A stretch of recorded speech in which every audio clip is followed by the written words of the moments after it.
ये हरा चोगा पहने शिष्य हवा की एक तेज लहर का सहारा लेकर कुछ पल के लिए आसमान में उड़ता नजर आया, जिसे देखकर कई शिष्यों की आंखों में चमक आ गई। वो तेजस है। भीड़ में हलचल मच गई। तेजस इन सबके बीच एक जाना पहचाना नाम था। श्वन्युआन पीक के दिव्य द्वार डीवी ने गेट रेल्म वाले शिष्यों में वह निस्संदेह सबसे बेहतरीन लोगों में से एक था। जैसे ही तेजस सामने आया, सबकी नजरें उसी पर टिक गईं। फिर से ये घमंडी आ गया। भीड़ से थोड़ा दूर खड़ा मैक्स खड़ा हुआ, अपने कपड़ों से धूल झाड़ता हुआ, और तेजस की तरफ देखते हुए उसका चेहरा चिढ़ से भर गया। मैं, तेजस, तुम्हें चुनौती देने आया हूं। तेजस सीधे राघव के सामने उतरा। उसकी आंखों में ठंडी चमक थी, लेकिन भीतर से वो काफी सतर्क भी था। अभी कुछ देर पहले ही उसने राघव को मैक्स को हराते देखा था। सच कहें तो उसे तो ये तक नहीं दिखा कि राघव ने हमला कब किया। असल में वहां मौजूद ज्यादातर शिष्य, शायद सभी, राघव की चाल को देख ही नहीं पाए थे। लेकिन अगर उसके कहे अनुसार कोई और सामने नहीं आया, तो श्वन्युआन पीक सच में एक मजाक बनकर रह जाएगी। तेजस के अंदर अपनी एक अलग ही सीमा थी, और उसी ने उसे राघव का सामना करने पर मजबूर किया। राघव ने सामने खड़े तेजस को देखा, मुस्कुराया और शांत लहजे में कहा, इन सब कचरे में सिर्फ तुम हो जिसमें थोड़ी हिम्मत है, लेकिन मेरे लिए तुम सब एक जैसे हो, कचरा ही हो। राघव की बात बेहद उकसाने वाली थी। वैसे ही गुस्से से भरे DSCPLES अब और भड़क गए। भाई तेजस, इसका घमंड तोड़ दो, इसको सबक सिखाओ, ये श्वन्युआन पीक को हल्के में ले रहा है। उस शोरगुल के बीच तेजस का चेहरा और गहरा हो गया। उसने राघव को देखते हुए कहा, मैं मानता हूं कि तुमने मैक्स को हराया और तुम्हारी कुछ ताकत भी है, लेकिन तुम्हारी बातें हमें पूरी तरह नकारने वाली हैं। आज मैं, तेजस, तुम्हें दिखाऊंगा कि श्वन्युआन पीक में हर कोई कचरा नहीं है। इतना कहकर तेजस ने जोर से जमीन पर पैर पटका। बूम! अचानक एक जबरदस्त तेज हवा उठी, जो सैकड़ों नीली तलवारों की ऊर्जा में बदल गई और उसके चारों ओर घूमने लगी। सैकड़ों तलवारों की तीखी धारों ने हवा को चीर दिया। उसी समय तेजस के सिर के ऊपर दिव्य द्वार खुला और उसमें से नीली तलवार की आकृति उभरी, जो अंतहीन तलवार ऊर्जा छोड़ रही थी। ये तो भाई तेजस की चौथे स्तर की शून्य दिव्य आत्मा SPRT ऑफ द वो DDV ने रेल्म है, छिनफेंक तलवार। इसे देखकर कई शिष्यों ने सांसें रोक लीं, उनकी आंखों में जलन सी थी। चौथा स्तर बहुत ही बेहतरीन माना जाता था एम्परर इमोर्टल सेक्ट में। सबसे खास बात थी कि तेजस की आत्मा एक तलवार आत्मा थी। तलवार आत्माओं को हमेशा सबसे घातक माना गया है। इस आत्मा को जागृत करने के बाद तेजस की ताकत में जबरदस्त उछाल आया था। वो पहले से ही एक तलवार साधक था, और अब ये ताकत उसके लिए घातक हथियार बन गई थी। हालांकि वो दिव्य द्वार जिन की 8वीं परत में था, फिर भी वो 9वीं परत वालों को भी मात दे सकता था, इसलिए वो श्वन्युआन पीक के दिव्य द्वार जिंग में सबसे अलग था। राघव ने ऊपर हवा में चमकती छिंगफेंक तलवार को देखा और कुछ सोचने लगा। मर जा, लेकिन तेजस ने उसे सोचने का मौका नहीं दिया। जैसे ही छिंगफेंक तलवार प्रकट हुई, उसने तलवार मुद्रा बनाई। शून्य शून्य शून्य, सैकड़ों नीली तलवारों की ऊर्जा एक साथ राघव की तरफ लपकी, जैसे खुद शून्य को चीर देंगी। गति और ताकत दोनों में बेमिसाल। उसी समय छिंगफेंक तलवार उसके हाथ में प्रकट हुई। उसे कसकर पकड़ते हुए तेजस भी उन्हीं तलवारों के पीछे पीछे राघव की ओर झपटा। लेकिन राघव पूरी तरह शांत था, जैसे अब भी किसी विचार में खोया हो। श्वन्युआन पीक के हाल मास्टर, चित्रेश की भौहें चढ़ गईं। उसे आश्चर्य हुआ, क्या राघव ने अब तक प्रतिक्रिया नहीं दी? नहीं, ऐसा नहीं हो सकता। जैसी तेजी उसने पहले दिखाई थी, वो इतनी देर तक स्थिर नहीं रह सकता था। जरूर उसके पास कोई योजना होगी, चित्रेश मन ही मन सोचने लगा। वहीं कनिका बिल्कुल निश्चिंत थी। उसे राघव की ताकत पर पूरा भरोसा था। अगर राजकुमार उसका कुछ नहीं बिगाड़ पाए, तो एक साधारण DSC प्ले का तो सवाल ही नहीं उठता। लेकिन बाकियों को दृश्य कुछ और ही नजर आ रहा था। हाँ, इस बार तो भाई तेजस की रफ्तार पकड़ नहीं सका, गया काम से। भाई तेजस तो श्वन्युआन पीक के टॉप शिष्य हैं, ये चौथी परत वाला क्या ही करेगा? कई शिष्य मुस्कुरा उठे। उन्हें लग रहा था कि राघव मूर्खों की तरह वहीं खड़ा है, जैसे उसे होश ही नहीं। ये कुछ गड़बड़ है। मैक्स को शक हुआ। वह राघव की ताकत जानता था, वह इतना धीमा नहीं हो सकता। लेकिन अभी तो ऐसा ही लग रहा था जैसे वो वाकई मुकाबला नहीं कर पा रहा। तलवार ऊर्जा की सैकड़ों धाराएं उसकी ओर बढ़ती जा रही थीं, और वो अब भी हिला तक नहीं। यहां तक कि तेजस का चेहरा भी बदल गया, और उसने कुछ ताकत रोक ली। वो उसे मारना नहीं चाहता था, बस ये साबित करना चाहता था कि श्वन्युआन पीक कचरा नहीं है। तभी, ताकत क्यों रोक रहे हो? राघव मुस्कुरा उठा और अचानक नीचे से जोर लगाकर उछला। बूम! ये पागल हो गया है क्या? हर कोई चौंक गया, क्योंकि राघव सीधे सैकड़ों तलवार ऊर्जा की धाराओं की तरफ कूद पड़ा। बिल्कुल नहीं बचा, ये तो खुद मौत बुला रहा है। कई शिष्य दहल गए, क्योंकि राघव एम्परर इमोर्टल सेक्ट का दामाद था और औपचारिक रूप से प्रमुख शिष्य भी। अगर वह सच में मर गया, तो लेने के देने पड़ सकते थे। भाई तेजस, रोकिए, एक सतर्क शिष्य चिल्ला पड़ा। तेजस भी घबरा गया। वो सीधे उसकी तरफ दौड़ पड़ा था और उसे रोकने का समय नहीं था। बूम बूम बूम, सैकड़ों तलवार धाराएं राघव से टकराईं। गूंजते धमाकों की आवाजें हुईं, लेकिन ना खून निकला, ना चीख, ना कोई घाव। राघव उसी रफ्तार से, बिल्कुल एक आत्मकत दैत्य की तरह तेजस की ओर बढ़ता गया। तेजस का चेहरा पीला पड़ गया, डर और अविश्वास से भरा हुआ। युद्ध के बीच ध्यान भटकाना नहीं चाहिए, राघव की ठंडी आवाज गूंजी। उसने 2 उंगलियां बढ़ाईं और छिंगफेंग तलवार की नोक से पकड़कर सीधे उसकी मुंह तक ले गया। वह छिंगफेंग तलवार थरथराए और अचानक धुंध में गायब हो गई। तेजस के सिर के ऊपर का दिव्य द्वार बंद हो गया, और इससे पहले कि वो कुछ समझ पाता, राघव की 2 उंगलियां तलवार मुद्रा में बदलकर सीधे उसके सीने की ओर आ गईं। हवा ऐसे घूमी जैसे प्रेत और देवताओं की चीख हो। तेजस को ऐसा लगा मानो उसका दिल किसी ने जकड़ लिया हो। वो मारा जाएगा। उसने राघव की वो ठंडी निगाहें देखी, जैसे करोड़ों साल भी बीत जाएं, वो पलक तक न झपकाए। क्या कोई 16 साल का लड़का ऐसी नजर रख सकता है? क्या यही वो मूर्ख दामाद था जिसके बारे में सुना था? उसी पल तेजस को पछतावा हुआ। पूरे मैदान में सन्नाटा छा गया। रुको, चित्रेश की आवाज गूंजी और वह तेजी से तेजस को बचाने भागा। बूम, हवा रुक गई। राघव की उंगली बस तेजस की पोशाक को छू रही थी। अगर 1 इंच और अंदर जाती तो सीधा उसका दिल चीर देती। लेकिन वो रुक गया। तेजस का शरीर खुद ब खुद कांपने लगा, शरीर का सहज डर। बूम, पीछे एक चट्टान जो लगभग 300 मीटर दूर थी, धमाके से धूल में बदल गई। चित्रेश वहीं ठिठक गया। उसके चेहरे पर हैरानी थी। राघव ने तेजस को देखा, हाथ नीचे किया और हल्की मुस्कान के साथ बोला, शेर भी जब खरगोश से लड़ता है तो पूरी ताकत लगाता है। और तुम ना शेर हो, ना खरगोश, समझे? राघव की हल्की सी बात ने तेजस को जैसे झकझोरकर जगा दिया। उसका पूरा शरीर ठंडे पसीने से भीग गया था। दिल में अभी भी मौत से बाल बाल बचने की दहशत महसूस हो रही थी। उस एक पल के लिए उसे सच में लगा कि उसकी मौत निश्चित है। ये लड़का बहुत ही डरावना था, जैसे कोई बेरहम, ठंडे दिल वाला राक्षस हो। लेकिन राघव की कही बातों ने तेजस की सोच को पूरी तरह बदल दिया। शत्रु पर कभी रहम मत करो, लड़ाई में कभी ध्यान मत भटकाओ। हर बार पूरी ताकत से लड़ो, खासकर जब सामने वाला अनजान हो। तेजस ने राघव के शांत चेहरे की ओर देखा और समझ गया कि वो पूरी तरह हार चुका है। उसकी वो डी गॉड रेल्म SPRT भी पूरी तरह से बिखर गई थी। ऐसा पहले कभी नहीं हुआ था। लेकिन हैरानी की बात यह थी कि तेजस को कोई शर्मिंदगी महसूस नहीं हो रही थी, बल्कि उसके भीतर एक अलग ही भावना जन्म ले रही थी, क्योंकि इस हार से उसने कुछ खोया नहीं, बल्कि बहुत कुछ सीख लिया। उसने राघव की तरफ देखा, दोनों हाथ जोड़कर गहराई से झुका और बोला, जूनियर शिष्य तेजस सीनियर भाई के उपदेशों को याद रखेगा।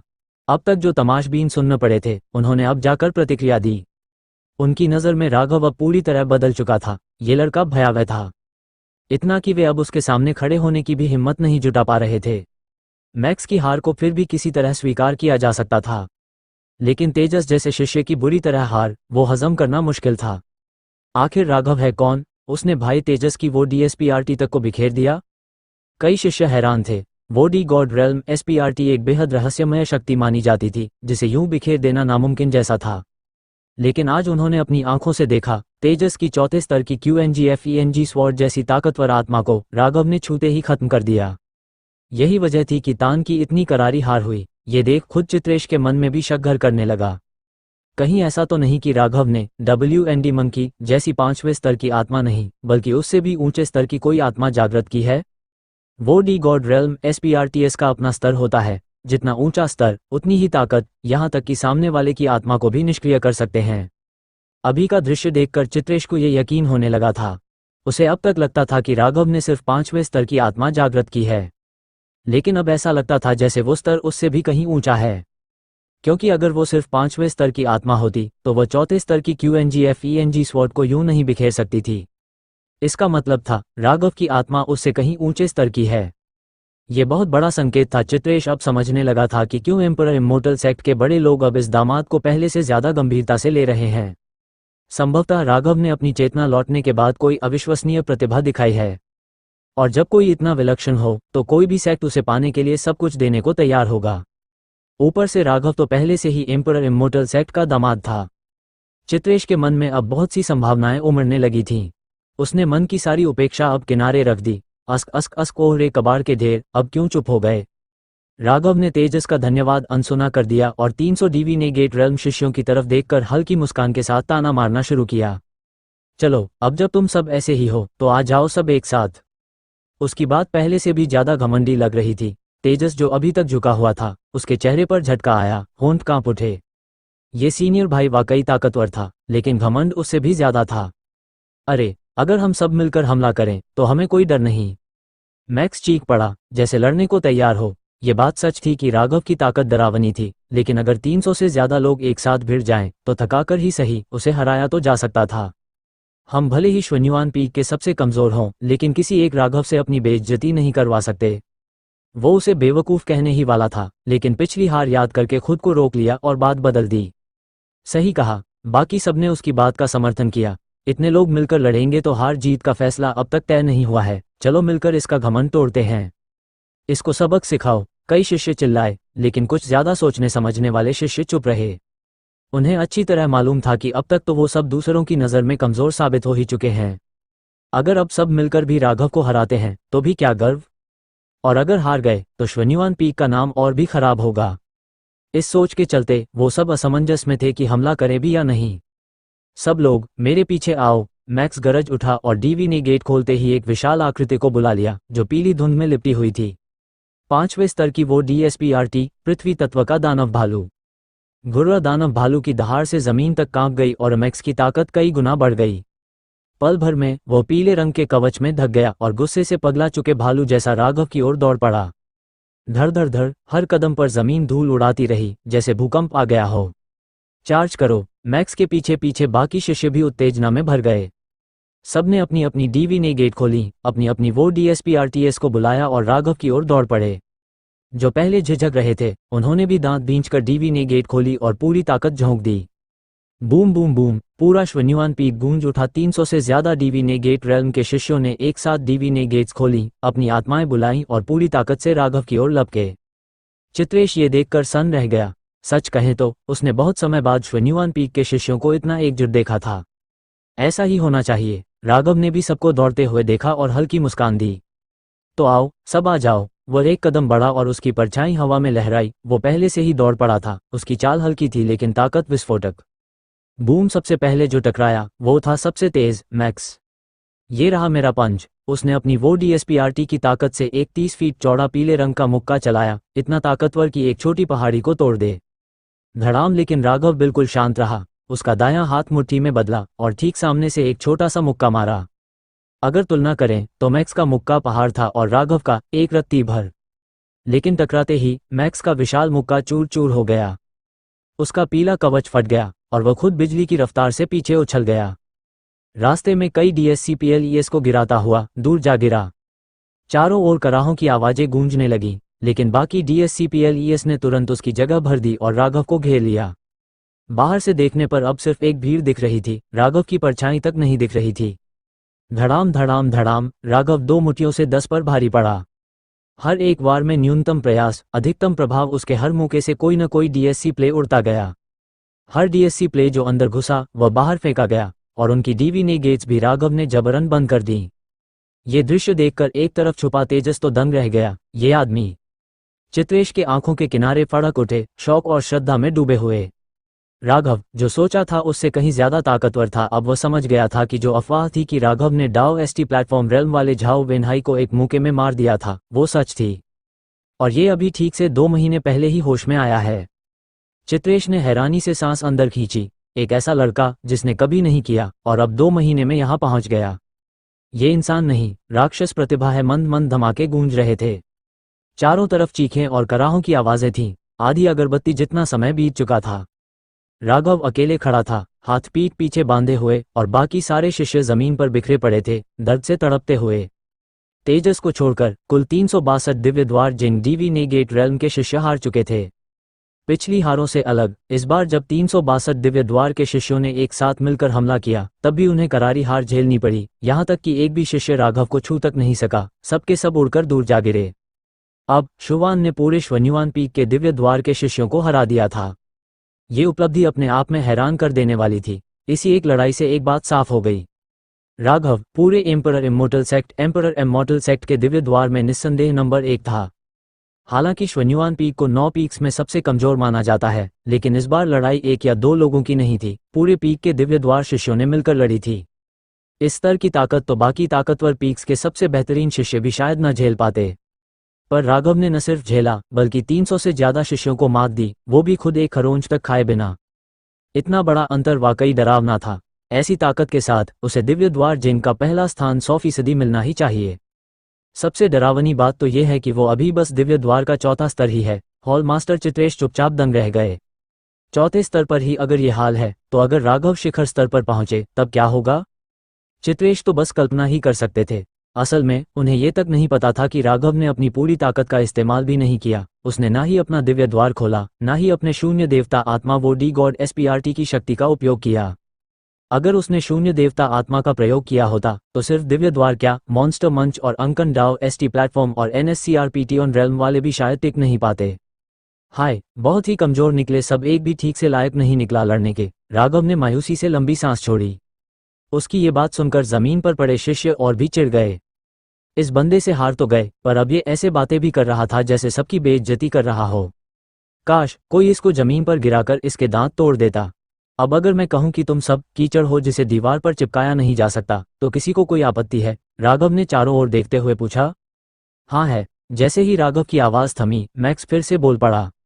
वो राघव को घूरते हुए बोला, तुम वाकई ताकतवर हो, ये मानते हैं हम, लेकिन अगर तुम्हें न हरा पाने का मतलब है कि हम सब दीवार पर चिपकने लायक कीचड़ हैं, तो फिर ये एम्परर इमोर्टल सेक्ट के पूरे दिव्य द्वार के शिष्यों पर लागू होना चाहिए।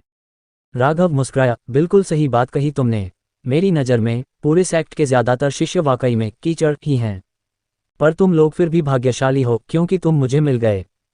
क्या मतलब? मैक्स थोड़ा उलझ गया। हराकर जमीन पर पटकने के बाद अब इसे मिलना भाग्य की बात कैसे हो गई?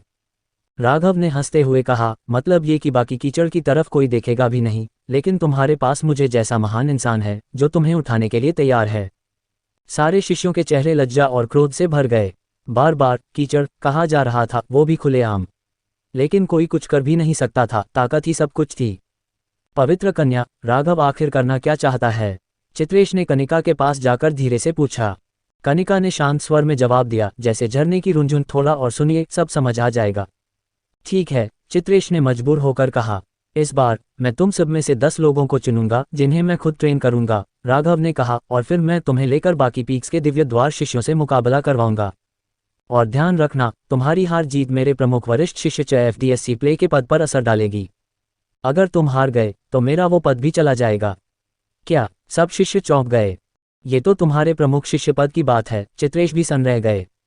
अगर सच में ऐसा है तो तुम सबसे कमजोर श्वन्युवान पीक से शिष्य क्यों चुन रहे हो? क्या खुद ही हारने का ऐलान कर रहे हो? हे, अगर तुम हमें चुन रहे हो तो तुम्हारा प्रमुख शिष्य बनकर रहना मुश्किल है, मैक्स ने व्यंग्य में कहा। कई लोग अब चुपके से मुस्करा रहे थे, जैसे बदला लेने का मौका मिल गया हो। राघव ने इनकी बातों पर ध्यान नहीं दिया, बल्कि अपने आप से बोलने लगे, ये तुम्हारे लिए एक दुर्लभ मौका है। श्वन्युवान पीक का नाम रोशन करना है तो करो, वरना मुझे कोई फर्क नहीं पड़ता। तुम सिर्फ अपने पद को बचाने के लिए ये सब कर रहे हो, मैक्स ने तीखे स्वर में कहा। हाँ, हमें तो अभी अभी पीटा है और अब चाहते हो हम तुम्हारे लिए लड़ें? और भी शिष्य बोले। लेकिन कई और शिष्य चुप थे।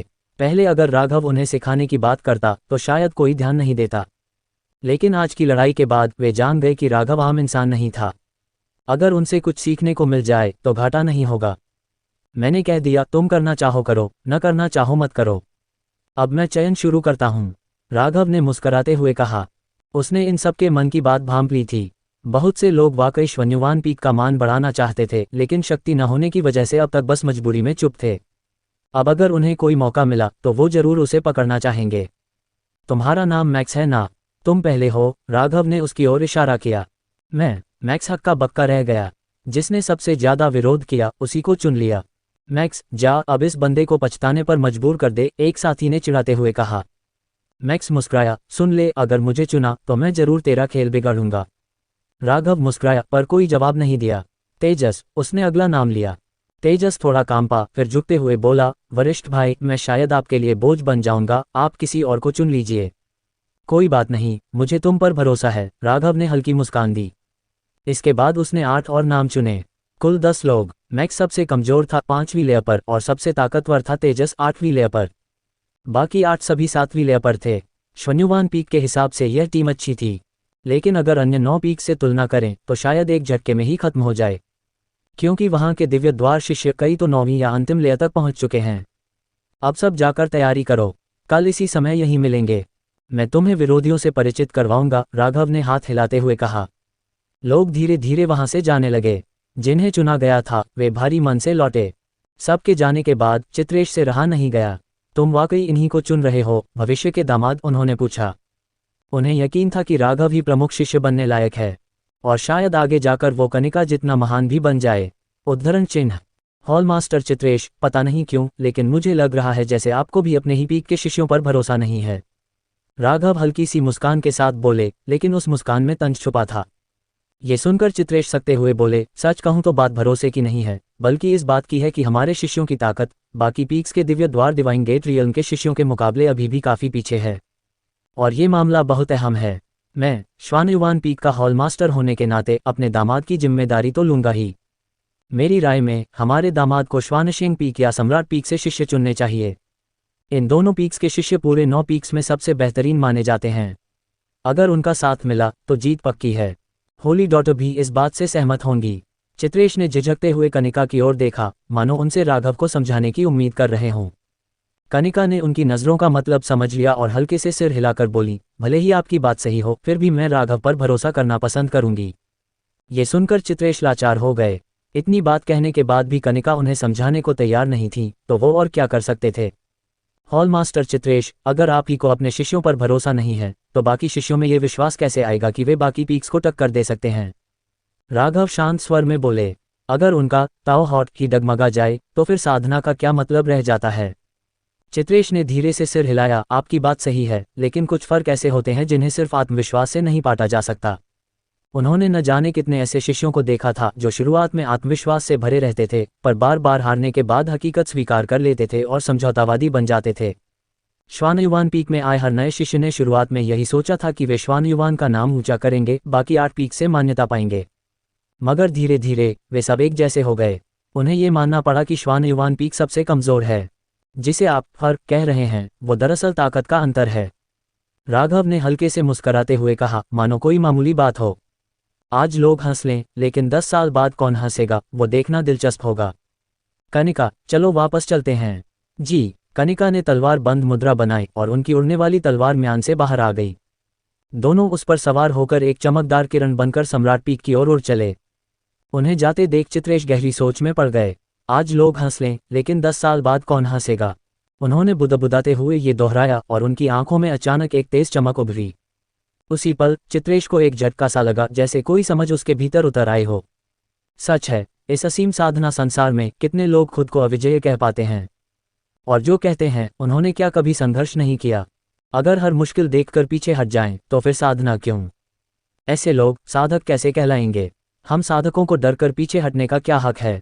धड़ाम, उस क्षण चित्रेश का ताओ हॉट प्रलयन हो गया और जिस सीमा को वो इतने समय से रोक रखे थे उसमें दरार पड़ने लगी।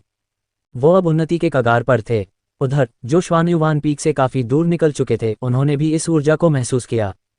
हॉलमास्टर चित्रेश ब्रेकर थ्रू की कगार पर हैं, कनिका थोड़ी चकित होकर बोली। राघव ने हल्की सी मुस्कान के साथ कहा, इनमें हमेशा से क्षमता थी, बस श्वानयुवान पीक में रहकर इनका ताओ हॉट थोड़ा डगमगा गया था।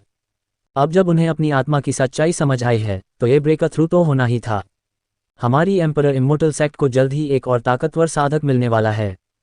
ये सुनकर कनिका की आंखों में सराहना की चमक आ गई। सिर्फ कुछ शब्दों से चित्रेश को ब्रेकर थ्रू की ओर धकेल देना, ये वाकई असाधारण बात थी। लेकिन क्या आप वाकई कल उन्हें कार्तिक और बाकी से भिड़वाने वाले हैं? कनिका को श्वानयुवान पीक पर राघव की कही बात याद थी और वो पूछे बिना नहीं रह सकी। बिल्कुल, राघव ने सिर हिलाकर कहा, असल में इन लोगों में आत्मविश्वास की कमी है। कल मैं उन्हें वहीं ले जाऊंगा ताकि उनका आत्मविश्वास पूरी तरह टूट जाए। लेकिन इससे तो उनके हारने की संभावना और बढ़ जाएगी ना? कनिका को शक हुआ। इस हालत में तो मेरी ट्रेनिंग से भी कोई फर्क नहीं पड़ेगा, राघव ने मुस्कुराते हुए कहा। एक बार टूटकर उठना ही असली पुनर्जन्म है, निर्वाण। कनिका के माथे पर अब भी थोड़ी चिंता की लकीरें थीं, पर उन्होंने आगे कुछ नहीं पूछा। उन्हें राघव पर पूरा भरोसा था। उन्होंने ये रास्ता चुना है तो जरूर वजह होगी। कुछ ही देर में दोनों सम्राट पीक लौट आए। उसी वक्त कार्तिक और अन्य 6 लोग श्वानशेंग पीक व सम्राट पीक के दिव्य द्वार जिंग के शिष्यों में से अपनी टीम चुन रहे थे। उनमें इतनी कड़ी प्रतिस्पर्धा हुई कि कुछ ने तो ताकत से भी मुकाबला किया। अंततः सबसे मजबूत शिष्यों का दल कार्तिक ने ले लिया, अपनी ताकत से सबको चौंकाते हुए। बाकी 5 ने भी अपनी अपनी पसंद के अच्छे शिष्य छांटे। फिर सबका ध्यान गया राघव के चुने हुए शिष्यों पर। जब उन्हें पता चला कि राघव ने श्वानयुवान पीक से केवल 10 शिष्य लिए हैं और उनमें एक तो 5वीं परत का है, तो सब सन्न रह गए। क्या ये पहले ही मान चुका है कि वो हमसे नहीं जीत सकता, इसलिए हार मान ली? कार्तिक और बाकी हैरान हो गए। सुना है वो कल हमसे भिड़ने आ रहा है ताकि उसके शिष्य हमारे मुकाबले को समझ सकें। तो फिर कल ही उसे समझा देंगे कि हार कैसे महसूस होती है। उसे पहली ही भिड़ंत में मुख्य शिष्य बनने की दौड़ से बाहर कर देंगे। ये खबर फैला दो, कल की लड़ाई देखने हम सब पहुंचेंगे और उसे सबके सामने नीचा दिखाएंगे। अल्पविराम। कार्तिक और बाकी के उकसावे से ये खबर पूरे एम्परर इमोर्टल सेक्ट में आग की तरह फैल गई। जब 9 पीक्स के शिष्यों को पता चला कि इस लड़ाई का रिश्ता मुख्य शिष्य पद से है, तो उनकी दिलचस्पी और बढ़ गई। कुछ तो एक दिन पहले ही लिथियन अखाड़े पहुंच गए, जो 9 पीक्स की लड़ाइयों का मुख्य मंच था। रात भर शिष्यों में बस इसी की चर्चा रही। सेक्ट के ऊपरी अधिकारी भी इस बात से अनजान नहीं थे। विष्णु और अन्य 3 ट्रिब्यूटर्स खुश थे। ये लड़का सिर्फ बातें बनाना जानता है, जल्दबाज है और असफल होना तय है। अब तो साफ दिख रहा है कि मुख्य शिष्य हमारा शिष्य ही बनेगा। ये सब पहले से तय था। राघव की चाल ने उनके लिए सब आसान कर दिया। हालांकि कल की लड़ाई सिर्फ एक पूर्वाभ्यास थी, लेकिन अब यही असली जंग का संकेत बन गया था। श्वानयुवान पीक जैसे सबसे कमजोर पीक को चुनना एक तरह से खुद ही बाहर हो जाना था। अब असली लड़ाई में कोई सस्पेंस नहीं बचा। राघवयुवान पीक के शिष्यों को क्यों चुन रहा है और 5वीं परत वाले को क्यों? महेंद्र ने हैरान होकर पूछा। राघव का तरीका हमेशा अलग होता है। अभी हम ये नहीं कह सकते कि सही है या नहीं, चियुबेनहान बोले। उन्होंने पहले भी राघव के अनोखे तरीकों से चमत्कार होते देखे थे, मगर ये मामला अलग था। अब लड़ाई खुद शिष्यों को करनी है और राघव ने सबसे कमजोर टीम चुनी है। क्या वाकई कोई फायदा होगा? कल ही पता चल जाएगा, शंकर ने शांत स्वर में कहा। उन्हें राघव पर पूरा भरोसा था, क्योंकि वही सबसे पहले उनके अधीन हुए थे। शकुंतला जी और अद्विका सूर्यवंशी साथ बैठे थे। राघव की इस चाल से दोनों स्तब्ध थे। ये लड़का आखिर कर क्या रहा है? शकुंतला जी ने भौहें सिकोड़ते हुए पूछा। कमजोर पीक के शिष्यों को चुनकर तो उसने मनोबल पहले ही गिरा दिया, अब ऊपर से कार्तिक से भिड़ने जा रहा है। क्या ये मनोबल बढ़ाने की कोशिश है? अद्विका सूर्यवंशी ने सिर हिलाया। श्वानयुवान के शिष्यों और बाकी पीक्स के शिष्यों में बहुत अंतर है। कल की लड़ाई में उसकी जीत की कोई उम्मीद नहीं है। मुझे नहीं पता वो क्या करने जा रहा है, लेकिन ये यकीनन मनोबल बढ़ाने का तरीका नहीं है। ये लड़का, शकुंतला जी झुंझला कर बोले, क्या वो वाकई मुख्य शिष्य नहीं बनना चाहता? अगर नहीं चाहता तो किसी बाहरी को क्यों सौंपेगा? आखिर उसके दिमाग में चल क्या रहा है? शकुंतला जी पूरी तरह से हैरान थे। अद्विका सूर्यवंशी कुछ सोचने लगे। उन्हें लगने लगा कि राघव कोई बड़ी योजना के तहत चल रहा है, जो शायद श्वानयुवान पीक की किस्मत ही बदल दे। राघव, ओ राघव, सेक्ट को निराश मत करना, अद्विका सूर्यवंशी ने मन में सोचा। उधर जब पूरा सेक्ट इस बात में डूबा हुआ था, राघव चैन की नींद सो रहा था, मानो कल कुछ खास होने ही नहीं वाला हो। और इस तरह रात बीत गई। अगले दिन सुबह होते ही एम्परर इमोर्टल सेक्ट में जबरदस्त हलचल थी। लिथियन अखाड़े में तो जैसे मेला लग गया हो। चारों तरफ शोरगुल और भीड़भाड़ थी। कई शिष्य बहुत सुबह से आकर बैठ चुके थे। सब इस मुकाबले के शुरू होने का इंतजार कर रहे थे। हालांकि इस लड़ाई में ज्यादा सस्पेंस नहीं था, फिर भी भारी संख्या में शिष्य मौजूद थे। असल में लोग इस लड़ाई को इसलिए देखने आए थे क्योंकि यह मुख्य शिष्य की पदवी के लिए होने वाली लड़ाइयों का पहला कदम था। वो देखना चाहते थे कि ये नए नए शामिल हुए प्रतिभाशाली लोग आखिर हैं कैसे। आखिरकार कार्तिक जैसे लोग तो अभी कल ही सेक्ट में शामिल हुए थे, तो जाहिर है बाकियों के लिए वे नए थे। लेकिन कार्तिक और उसके जैसे बाकी राजकुमारों के सेक्ट में आने की खबर पूरे सेक्ट में आग की तरह फैल चुकी थी। और ये भी कोई आम राजकुमार नहीं थे, ये सभी असाधारण स्तर के थे। ऐसी शख्सियतों का आना स्वाभाविक ही है कि सबका ध्यान खींचे। भाई कार्तिक आ गए, अचानक किसी ने जोर से चिल्लाकर कहा। भीड़ अपने आप 2 भागों में बंट गई और लोगों से घिरे एक हरे कपड़ों वाला नौजवान आगे आया। वो चारों तरफ के शिष्यों को बड़े अपनापन से मुस्कुराकर नमस्कार कर रहा था। ये नौजवान और कोई नहीं, विष्णु का शिष्य कार्तिक था। वो उन 6 राजकुमारों में सबसे ताकतवर था जो सेक्ट में हाल ही में शामिल हुए थे। कल की शिष्यों की छटाई में, जहां श्वानशेंग पीक और सम्राट पीक के शिष्यों में प्रतियोगिता हुई थी, कार्तिक ने बाकियों को हराकर सबसे बेहतर प्रदर्शन किया था। इसलिए उसके द्वारा चुने गए शिष्य दिव्य द्वार डिवाइन गेट रियल्म के भीतर सबसे ताकतवर थे। कई शिष्य आपस में कहने लगे थे कि कार्तिक के पास नया मुख्य शिष्य बनने के पूरे चांस हैं। कुछ ने तो उसकी तुलना पुराने मुख्य शिष्य मोहित से भी की और कहा कि ताकत के मामले में दोनों बराबर हैं। बस फर्क ये था कि कार्तिक थोड़ा ज्यादा विनम्र और सौम्य स्वभाव का लगता था। ये और बात है कि ये उसकी चाल हो सकती है या फिर असली स्वभाव। कम से कम मोहित से तो वो ज्यादा पसंद किया जाने लगा था। अब तो यही लग रहा था कि कार्तिक ही नया मुख्य शिष्य बनेगा। भाई कार्तिक तो बहुत हैंडसम भी हैं। कुछ महिला शिष्य तो बस उन्हें देखती ही रह गईं। तूने तो यही बात मोहित के लिए भी कही थी। जब वो मरा तो तूने फौरन नया क्रश पकड़ लिया। एक शिष्य ने हंसते हुए कहा, क्या जानो तुम, मोहित तो सेक्ट से गद्दारी कर गया था, उसका मरना तय था। लेकिन भाई कार्तिक ने दबाव के बावजूद हमारे सेक्ट को चुना है। और सिर्फ हैंडसम ही नहीं, वो अगला मुख्य शिष्य भी बनेगा। उस महिला शिष्य ने पलटकर जवाब दिया। सब चुप हो गए। हालांकि उसकी बात में पक्षपात झलक रहा था, लेकिन इसमें शक नहीं कि कार्तिक सेक्ट में आते ही काफी लोकप्रिय हो गया था। जिसके पास ताकत और लुक्स दोनों हो, वो कहीं भी जाए, पसंद किया ही जाएगा। कार्तिक ने माहौल को भांपते हुए हल्की मुस्कान के साथ अखाड़े के पास जाकर अपने 10 दिव्य द्वार शिष्यों के साथ बैठ गए। इनमें से 6 श्वानशेंग पीक से थे और 4 सम्राट पीक से। 7 दिव्य द्वार की चरम अवस्था में थे और 3 नौवीं परत में। ये दल दिव्य द्वार में संभवतः सबसे ताकतवर था। भाई हिमांशु आ गए। उसी समय किसी और ने आवाज लगाई। भीड़ फिर से 2 भागों में बंट गई। एक चौड़े कंधों वाला युवक शानदार कपड़े पहने हुए, हाथ पीछे बांधे, थोड़ा घमंडी अंदाज में चला आ रहा था। उसके पीछे भी 10 दिव्य द्वार के शिष्य थे। ये था हिमांशु, वसंत के 2 शिष्यों में से एक। ये भी एक राजकुमार था और इसमें भी गजब की ताकत थी। कल की चयन प्रक्रिया में वो दूसरे स्थान पर आया था। उसके पास 8 नौवीं परत वाले और 2 चरम स्तर वाले शिष्य थे।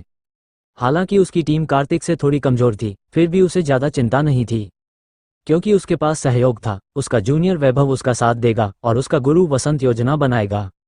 अगर अकेले की लड़ाई होती तो वह मानता था कि कार्तिक से कमजोर है, पर यह मुकाबला शिष्यों के जरिए लड़ा जाना था, इसलिए उसे यकीन था कि कुछ किया जा सकता है। भाई वेन आ गए। एक और व्यक्ति आया, एक विद्वान की तरह दिखने वाला, बहुत शांत और सभ्य। ये था वैभव, हिमांशु का जूनियर और वसंत का ही शिष्य। भाई, वैभव ने आते ही हिमांशु को नमस्कार किया और पास ही बैठ गया। अरे, जूनियर भाई आ गए, हिमांशु ने मुस्कुराते हुए आंखें खोली और जवाब दिया। दोनों आपस में बात करने लगे, जैसे बाकियों से कोई लेना देना ही न हो। इसके उलट कार्तिक अकेला सा बैठा था। हालांकि वो सबसे लोकप्रिय था, पर उसे फर्क नहीं पड़ा। शेर हमेशा अकेला चलता है, भेड़िए झुंड में। उसने मन में सोचा और शांत बैठा रहा। भाई वंश आ गए। अब की बार भीड़ और ज्यादा पीछे हट गई और 3 नौजवानों का दल साथ आया। वंश, समीर और विमल, ये तीनों विराज के शिष्य थे। तीनों ही 10-10 शिष्यों के साथ पहुंचे और उनकी एंट्री में भी रौब था। भाई कार्तिक, भाई हिमांशु, भाई वैभव, वंश ने सबसे पहले तीनों को नमस्कार किया। कार्तिक ने हल्की मुस्कान और मुट्ठी जोड़कर अभिवादन किया। हिमांशु ने बस हल्के से सिर झुकाया। वैभव ने खड़े होकर शिष्टता से नमस्कार किया। वंश को हिमांशु की बेरुखी की आदत थी, उसने ध्यान नहीं दिया और जाकर बैठ गया। अब 6 प्रमुख दावेदार पहुंच चुके थे, सिर्फ एक ही बचा था, वर्तमान मुख्य शिष्य राघव। वो नालायक दामाद फिर लेट है, हिमांशु ने व्यंग्य में कहा। अरे, सम्राट सभा में भी इसकी अकड़ दिखी थी, तभी से मुझे चिढ़ है इससे, समीर ने भी जोड़ा। इन 6 को किसी न किसी वजह से राघव से शिकायत थी, चाहे उसके व्यवहार से या कनिका से जुड़े कारणों से। राघव आ गया। अचानक अखाड़े में हलचल मच गई। राघव अपने शिष्यों तेजस, मैक्स और अन्य 9 लोगों के साथ अखाड़े में दाखिल हुआ। इस वक्त वह सचमुच सबकी नजरों का केंद्र था। उसके पीछे चल रहे शिष्य थोड़े नर्वस थे, उन्हें अच्छी तरह समझा दिया गया था कि यह मुकाबला क्या है। ये सिर्फ अभ्यास नहीं था, बल्कि उनके लिए एक तरह से अंतिम लड़ाई थी। इसलिए वो सभी थोड़े डरे हुए थे। ज्यादातर लोग यही मान रहे थे कि वे हारेंगे और शायद इसी बहाने राघव को नीचा दिखा सकें। ऐसे माहौल में जीत की उम्मीद करना और भी मुश्किल लग रहा था। जैसे ही राघव और उसके शिष्य पहुंचे, भीड़ अपने आप रास्ता छोड़ने लगी। राघव जेब में हाथ डाले, आराम से चलते हुए, गुनगुनाते हुए अखाड़े के बीच पहुंचे। उसके बेफिक्र अंदाज को देखकर लोग सिर हिलाने लगे। श्वान्युआन पीक के शिष्य लेकर आया है और फिर भी इतना आत्मविश्वास, लगता है पगला गया है। एक शिष्य ने हंसते हुए कहा, हो सकता है जानबूझकर मुख्य शिष्य की सीट छोड़ना चाहता हो, समझ गया होगा कि वह लायक नहीं है। भीड़ में ऐसी बातें चलने लगी। थोड़ी ही देर में राघव और उसके साथी अखाड़े के केंद्र में पहुंच चुके थे। कार्तिक, हिमांशु और बाकी ने जब राघव के पीछे के शिष्यों को देखा तो सबके चेहरे पर हल्की हंसी आ गई। ये टीम भी कोई टीम है। सब आ गए, तो चलिए शुरू करते हैं, राघव ने आते ही कहा, एक पल भी बर्बाद नहीं किया। पहला कौन? हिमांशु ने दिलचस्पी लेते हुए पूछा। मैं शुरू करता हूँ, विमल मुस्कुराते हुए उठा और राघव की तरफ देखते हुए बोला। तुम्हारे इन सबको हराने के लिए मैं अकेला ही काफी हूँ। तुम्हारे इस कमजोर से दल से निपटने के लिए मैं, विमल, अकेला ही काफी हूँ, विमल ने ठंडी आवाज में कहा। 6 लोगों में उसका फॉर्मेशन सबसे कमजोर था, लेकिन फिर भी उसके पास 2 दिव्य द्वार 9वें स्तर के शिष्य थे और बाकी 8 अष्टम स्तर के। ये लाइनअप तो साफ तौर पर यह शो कर रहा था कि वो राघव से कहीं बेहतर स्थिति में था। उसी वक्त विमल ने खुद को आगे किया और पहले मुकाबले के लिए आगे आया। विमल, नाम तो बड़ा साधारण सा है, चलो पहले तुम ही आओ, राघव ने हल्की सी मुस्कान के साथ कहा। उसकी बात सुनते ही विमल का चेहरा स्याह पड़ गया। राघव की जबान सच में बहुत जहरीली थी। साधारण नाम, इसका क्या मतलब हुआ? ये तो जमीन से जुड़ा हुआ नाम है। राघव की बातों पर ली तियानडोजो के बाकी शिष्य आपस में फुसफुसाने लगे। हमारे सीनियर ब्रदर कुछ ज्यादा ही घमंडी हो गए हैं ना। भले ही विमल ब्रदर की टीम थोड़ी कमजोर है, लेकिन उसके पास 2 नवम स्तर के और बाकी सब अष्टम स्तर के शिष्य हैं। और हमारे सीनियर ब्रदर की टीम देखो, सबके सब शुवान्युआन पीक से हैं, और सबसे मजबूत भी सिर्फ अष्टम स्तर का है। ये घमंड कहाँ से लाते हैं? कौन जाने क्या चल रहा है उसके दिमाग में। शायद खुद को हारता देखकर अब जबान से वार कर रहे हैं। सच कहूं तो मैं तो हैरान हूं कि ये चीफ डिसाइप बने कैसे। अब तो हट ही जाना चाहिए। इसी शोरगुल के बीच विमल ने एक ठंडी मुस्कान दी और बोले, एक साथ सब लड़ेंगे या एक एक करके? हर किसी के पास 10-10 दिव्य द्वार रेल्म के शिष्य थे, और मुकाबले का तरीका तय करने की छूट भी थी, टीम फाइट हो या व्यक्तिगत मुकाबले। विमल को कोई फर्क नहीं पड़ता था, क्योंकि उसकी टीम राघव की टीम से साफ तौर पर बेहतर थी। कार्तिक, हिमांशु और बाकी सब भी अब राघव को दिलचस्पी से देख रहे थे, देखना चाहते थे कि वो अब क्या करेगा। सब मिलके लड़ो, राघव ने बेहद लापरवाही से कहा। उसे तो पहले से ही पता था कि ये लड़ाई जीतने की नहीं है। ठीक है, विमल ने जोर से कहा और अपनी टीम को आदेश दिया, सब मैदान में उतर जाओ। जी ब्रदर विमल। विमल की टीम के 10 शिष्य बीच की लड़ाई की जगह पर पहुंच गए। हर किसी में आत्मविश्वास झलक रहा था। तो ये सच में भीड़ भाड़ वाली लड़ाई होगी, पीछे खड़े मैक्स ने मुंह बिचकाते हुए कहा। हालांकि उसने खुद पहले बोला था कि अगर हारकर राघव की बेइज्जती हो जाए तो अच्छा है, लेकिन अब जब मैदान में उतरने की बारी आई तो दिल में डर बैठ गया। क्योंकि उसके सामने वाले की ताकत उससे कहीं ज्यादा थी। वो तो शायद सबसे कमजोर था। 20 लोगों की भिड़ंत में तो 1 सेकंड भी टिकना मुश्किल था। क्या मैं सीधा हार मान सकता हूं? मैक्स ने ऊंची आवाज में कहा। ये सुनते ही चारों ओर सन्नाटा छा गया। अगले ही पल पूरा ली तियानडोजो हंसी से गूंज उठा। हाँ, ये तो हंसी से मार डालेगा यार, अभी लड़ाई शुरू भी नहीं हुई और हार मानने की बात कर रहा है।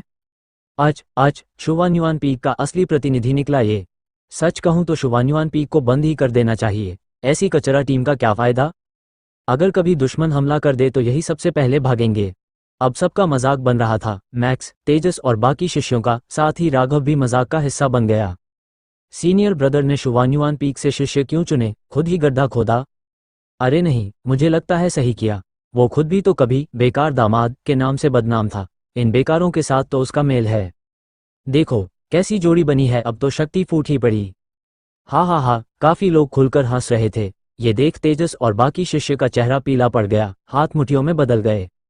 ये अपमान उनके लिए नया नहीं था, लेकिन हर बार गुस्सा आता था अपनी कमजोरी पर, जो शुवान्युआन पीक की इज्जत नहीं बचा सकी। मैक्स ने सिर झुका लिया, चेहरा शर्म से लाल था। विमल ने हंसते हुए राघव से कहा, भाई तुम्हारे चुने शिष्य तो बड़े अनोखे हैं, खुद तो बोलते हो, लेकिन इन बेकारों में लड़ने की भी हिम्मत नहीं। राघव का चेहरा शांत था, जैसे कोई असर ही नहीं पड़ा। अगर लड़ने की हिम्मत नहीं है तो रहने दो, दीवार पर चढ़ने वाली कीचड़ कभी टिकती नहीं, वो बोला हल्के स्वर में। मैं लड़ूंगा। जैसे ही राघव की बात खत्म हुई, तेजस हवा में छलांग लगाकर सीधे मैदान में जा खड़ा हुआ। अगर बाकी नहीं लड़ते तो मैं अकेला ही लड़ूंगा, उसकी आंखों में दृढ़ संकल्प था। ये देख कई लोगों ने चुपचाप सर हिलाया, कमजोर होने के बावजूद साहस था। सिर्फ एक ही आएगा, विमल ने हंसते हुए कहा। हम भी लड़ेंगे। पीछे से कुछ शिष्य आगे आए और तेजस के साथ खड़े हो गए। बाकी जो झिझक रहे थे वो भी एक एक करके सामने आ गए। हम भी लड़ेंगे। देखते ही देखते शुवान्युआन पीक के 9 शिष्य मैदान में उतर गए, सिर्फ मैक्स ही पीछे रह गया। ये देखकर वो शर्म से गड़ गया। उसी की मूर्खता के कारण सबका मजाक बना। अब सारे साथी सामने थे और वो अकेला पीछे खड़ा था। उसने चुपचाप राघव की ओर देखा, जो अब भी शांत खड़ा था, चेहरे पर कोई चिंता नहीं थी। क्या उन्हें सच में नहीं पता कि ये लड़ाई हारने वाली है? मैक्स की आंखों में एक चमक उभरी, दांत भींच कर बोला, मार ही खानी है ना, पहले भी खाई है। और फिर वो भी मैदान में कूद पड़ा। अब शुवान्युआन पीक के 10 शिष्य मैदान में थे। ये देखकर तमाशा देख रहे शिष्य भी चुप हो गए। कम से कम इन लोगों में हिम्मत तो थी, वरना अगर लड़ाई से पीछे हटते तो लोग थूक थूक के डुबा देते। अब अगर कोई और उनका मजाक उड़ाता तो वो खुद गलत ठहरता। कमजोर होते हुए भी अगर कोई लड़ने खड़ा हो जाए तो वो सच्चा योद्धा होता है। हालांकि जीतने की उम्मीद तो अब भी ना के बराबर थी। हम तुम्हारे शिष्यों में थोड़ी रीढ़ तो है, विमल ने व्यंग्य से कहा। शुरू करो, राघव ने जेब में हाथ डाले हल्के से सिर हिलाते हुए कहा। धड़ धड़ धड़, विमल की टीम के 10 शिष्यों ने एक साथ दिव्य द्वार खोला और अपने आकाशीय आत्मा को बुलाया। धड़ धड़ धड़, वहीं दूसरी ओर तेजस, मैक्स और बाकी सब ने भी दिव्य द्वार खोले और अपनी अपनी आत्मा को प्रकट किया। युद्ध शुरू होने वाला था। चार्ज! विमल की टीम एक साथ लपकी। तेजस और बाकी भी गरजते हुए दौड़े। धड़ाम जैसे ही दोनों पक्ष भिड़े, राघव की टीम फौरन दबाव में आ गई। उनकी ताकत मुकाबले की ही नहीं थी, सिर्फ तेजस थोड़ा देर तक टिका, बाकी सब पीछे हटते रहे। हार का नज़ारा साफ था, देखने वाले शिष्य सिर हिलाने लगे। ये लड़ाई शुरू से ही एक तरफा थी। भाई, हे भाई, विमल ने ठहाका लगाते हुए कहा, ऐसी टीम के साथ तो 24 दिन बाद तुम्हें किसी एक को ही बड़ा भाई कहना पड़ेगा। बड़े भाई, इस टीम के साथ तो मुझे लगता है कि 24 दिन बाद तुम्हें किसी एक को बड़ा भाई कहना पड़ेगा, विमल ने राघव की तरफ आधी मुस्कान के साथ कहा। मैं तो पहले ही कहता आ रहा हूँ, ये जिसे हम बड़ा भाई कहते हैं, असल में चीफ डिसाइप बनने के लायक ही नहीं है। एल्डर शकुंतला ने कहा कि इसने सेट के लिए कुछ योगदान किया है, लेकिन आखिर ऐसी क्या काबिलियत है इस आदमी की, समीर ने तंज कसते हुए कहा। इसकी काबिलियत बस इतनी है कि ये एम्परर इमोर्टल सेक्ट का दामाद है, हिमांशु ने आंखों में मुस्कान लिए हुए कहा। इनकी बातें बिल्कुल खुलेआम कही जा रही थीं, जैसे राघव सामने है या नहीं, कोई फर्क नहीं पड़ता। राघव शांत खड़ा रहा, उसकी निगाहें लगातार युद्ध क्षेत्र पर थीं, वो सबकी चालें गौर से देख रहा था। लड़ाई बंद करो, ये मुकाबला हम हार चुके हैं, राघव ने धीरे से कहा। विमल और बाकी लोग चौंक गए, फिर हैरानी से राघव की तरफ देखने लगे। बड़ा भाई हार मान रहा है यूं ही? बिल्कुल, राघव ने सिर हिलाया, उसे हार मानने में कोई शर्म नहीं थी। आखिर वो इस वार्म अप फाइट को जीतने के इरादे से आया ही नहीं था। चूंकि बड़ा भाई बोल चुके हैं, तो लड़ाई रोक दो, विमल ने जोर से कहा। इतना सुनते ही उसके 10 शिष्यों ने तुरंत लड़ाई बंद कर दी और वापस उसके पीछे आकर खड़े हो गए। युद्ध क्षेत्र में मैक्स और बाकी सबके चेहरे सफेद पड़ चुके थे, उनकी आंखों में डर था। लड़ाई की शुरुआत से ही वो दबाव में थे, सामने वालों के सामने टिक ही नहीं पा रहे थे। अगर तेजस न होता तो शायद वे बहुत पहले ही हार जाते, मगर राघव का यूं अचानक हार मान लेना उन्हें हैरान कर गया। आखिरकार उसके पिछले शब्दों ने तो उन्हें लड़ाई में उतरने के लिए उकसाया था। अब जब उसने खुद ही हार मान ली तो वे पूरी तरह से उलझन में थे। तेजस और बाकी वापस लौटकर राघव के पीछे आ खड़े हुए। बड़े भाई, तेजस कुछ कहना चाहता था लेकिन झिझक गया। राघव ने हाथ उठाकर कहा, सब लोग यहीं आराम करो, हमें अभी 5 मुकाबले और लड़ने हैं। क्या? सबके होश उड़ गए। क्या हमें बाकी सारी टीमों से भी लड़ना है? मैक्स अवाक रह गया। बिल्कुल, राघव ने शांत भाव से सिर हिलाया। ये वार्म अप मुकाबला है, तो इसे पूरे ढंग से किया जाना चाहिए। ये तेजस और बाकी एक दूसरे की ओर देखने लगे, समझ नहीं आ रहा था क्या कहें। पहला ही मुकाबला उनके लिए किसी अग्निपरीक्षा से कम नहीं था, और अब उन्हें 5 बार और उसी प्रक्रिया से गुजरना था।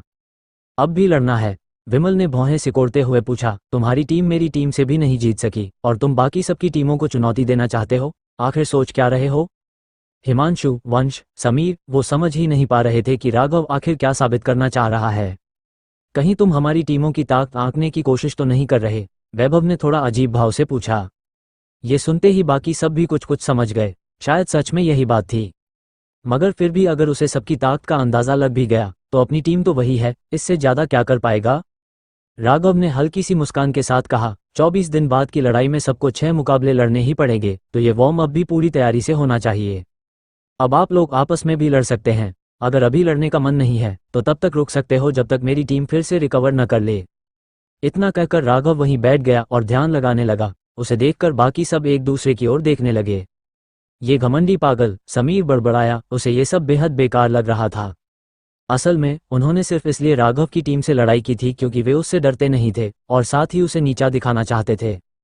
मगर अगर अब आपस में लड़ेंगे तो खुद की ताकत भी सबके सामने आ जाएगी। 6 लोग चुपचाप सहमति से खामोश हो गए और इंतजार करने लगे। 1 घंटे बाद तेजस और बाकी कुछ हद तक रिकवर हो चुके थे। राघव के इशारे पर वे फिर से युद्ध क्षेत्र में उतर गए, चाहे उन्हें जीत का भरोसा न हो, लेकिन अब लड़ाई में उतर ही चुके हैं तो पूरा निभाना था। इस बार कौन लड़ेगा? राघव ने कार्तिक की तरफ देखा। मैं, समीर ने अपनी आंखें खोली और दृढ़ स्वर में बोला। धड़ धड़ धड़, तुरंत ही उसके पीछे खड़े 10 दिव्य द्वार रेल्म के शिष्य मैदान में कूद पड़े। शुरू करो, राघव ने सिर हिलाया। लड़ाई शुरू होते ही तेजस की टीम बुरी तरह से कुचली जाने लगी, यहां तक कि तेजस भी टिक नहीं पाया। मैक्स जोर से चिल्लाया जब उसे एक अष्टम स्तर के शिष्य ने जोरदार लात मारकर मैदान से बाहर फेंक दिया और वो लुढ़कते हुए सीधे राघव के पास आ गिरा। राघव ने उसकी तरफ देखे बिना ही कहा, ये मैच भी हमने हार दिया, सब रुक जाएं। हाँ, एक भी वार नहीं झेल पाए, समीर ने ताना कसते हुए अपने शिष्यों को रुकने का इशारा किया। इस बार तो राघव की टीम पिछली बार से भी तेज हारी थी। बाकी शिष्य अब बोर हो चुके थे, उन्हें लगा था कोई बड़ी टक्कर देखने को मिलेगी, लेकिन यहाँ तो राघव की टीम बस मार खा रही थी, एक एक करके, बिना किसी रोमांच के। कई शिष्य तो डीवी ने गेट सेक्ट की लड़ाई देखने के लिए आए थे, लेकिन अब मैदान छोड़कर जा रहे थे। सबको लगने लगा था कि असली लड़ाई अब 24 दिन बाद ही होगी। और आज की लड़ाई से एक बात तो साफ हो गई, राघव की चीफ डिसाइप की कुर्सी खतरे में है। जब सबसे कमजोर टीम भी उसकी टीम को खेल खेल में हरा दे, तो बाकी 5 मजबूत टीमें क्या करेंगी? कई शिष्य चुपचाप मैदान से निकलते चले गए। बड़े भाई, हमसे नहीं होगा, तेजस ने दुखी मुस्कान के साथ कहा। मुझे पता है, राघव ने नर्म स्वर में कहा। अब 4 बार और मार खानी है क्या? मैक्स हारा थका गिरा उलझा हुआ सा बैठा था। आराम करो, अगली लड़ाई की तैयारी करो, राघव ने कहा। सबके चेहरे पर लाचारी थी। एक और मुकाबला, चाहे हार निश्चित हो, लेकिन कोई खुद को मार खाने के लिए भी तो खड़ा नहीं करना चाहता। बाकी 4 मुकाबलों की सोचकर ही सबके मन में भारीपन आ गया। काश पता होता तो आते ही नहीं, मैक्स बार बार आहें भर रहा था। और तुम जानते हुए भी कि हम कुछ नहीं कर सकते, फिर भी हमें ही चुना। उसने गहरी नजरों से राघव को देखा। क्यों नहीं अभी भी किसी और पीक से अच्छे शिष्य बुला लेते? हे जूनियर ब्रदर, तुम कुछ ज्यादा सोच रहे हो, समीर ने हंसते हुए कहा। अब जो शिष्य चुने गए हैं वही लड़ेंगे। 24 दिन तक तो तुम कहीं नहीं जा सकते। क्या? मैक्स की आंखें फट गईं। तुम सच में हमसे ही लड़वाओगे? शुभान्युआन पीक में जब चुना गया था, तब सबको लगा था कि राघव बस टाइम पास कर रहा है और बाद में बदल देगा। मगर अब समीर की बातों से तो साफ लग रहा था, अब बदलाव संभव नहीं। तेजस और बाकी भी हैरान रह गए। राघव हल्की मुस्कान के साथ बोला, चिंता मत करो, तुम सब कूड़े हो, लेकिन दमदार कूड़ा। सब बिल्कुल चुप। ये अब तारीफ थी या बेइज्जती, समझ ही नहीं आया। पूरी जान लगा दो छोटे भाइयों, तुम पर तुम्हारा सीनियर भाई भरोसा करता है, समीर ने मुस्कुराकर कहा। ये सुनकर मैक्स और बाकी अंदर ही अंदर रोने जैसे हो गए। अब करें भी तो क्या? राघव सच में उन पर यकीन करता दिख रहा था। हाय, सबने लंबी सांस ली। वहीं दूसरी ओर समीर, विमल और बाकी लोग मजे में थे। अब बस 24 दिन का इंतजार था। राघव की कुर्सी अब बस नाम की रह गई थी। अब देखना यह था कि उनमें से अगला चीफ डिसाइप कौन बनेगा। और इस सोच में कई लोग बाकी मुकाबलों में कोई दिलचस्पी नहीं रखते थे। इसके बाद आराम खत्म हुआ और तीसरा मुकाबला शुरू हुआ, इस बार वैभव की टीम से। मैक्स एक बार फिर सबसे पहले उड़कर सीधे राघव के पास आ गिरा। राघव ने हार मान ली। चौथा मैच वंश से था। 10 सेकंड भी नहीं बीते थे कि 4 शिष्य उड़ चुके थे और राघव ने हार स्वीकार कर ली। मैक्स फिर सबसे पहला। 5वां मैच हुआ हिमांशु की टीम से। इस बार राघव को कुछ कहने की जरूरत ही नहीं पड़ी, सभी उड़ चुके थे, बस तेजस किसी तरह खड़ा रह गया। और मैक्स अब भी सबसे पहला। 6वां मैच शुरू होते ही मैक्स खुद ही उड़कर राघव के पास आ गया।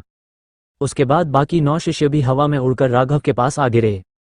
6 मैच खत्म हो गए। राघव की टीम बुरी तरह हार चुकी थी और इतनी बुरी तरह की देखने लायक भी नहीं बचा। जब आखिरी मैच खत्म हुआ, तब तक डीवी ने गेट सेक्ट के मैदान में कोई देखने वाला नहीं बचा था। बिल्कुल परफेक्ट एंडिंग, राघव ने हल्की मुस्कान के साथ कहा। परफेक्ट क्लोजिंग, राघव ने हल्की मुस्कान के साथ कहा। बड़े भैया, विमल ने हाथ सीने पर बांधते हुए मजाक किया। अब जाकर समझ आ रहा है कि आप चीफ डिसाइप क्यों बने। आपकी तो खाल वाकई मोटी है। 6 बार हारने के बाद भी मुस्कुरा रहे हैं, लगता है सच में पद छोड़ने का मन बना लिया है। बड़े भैया, अपने छोटे भाई को झुकने दीजिए, विमल ने हंसते हुए झुककर सलाम किया। अरे हट, क्यों झुक रहा है? समीर ने उसके कंधे पर थपकी मारते हुए झुंझलाकर कहा। हो सकता है अगला चीफ डिसाइप मैं बन जाऊं। ठीक है भाई, फिर तो देखते हैं।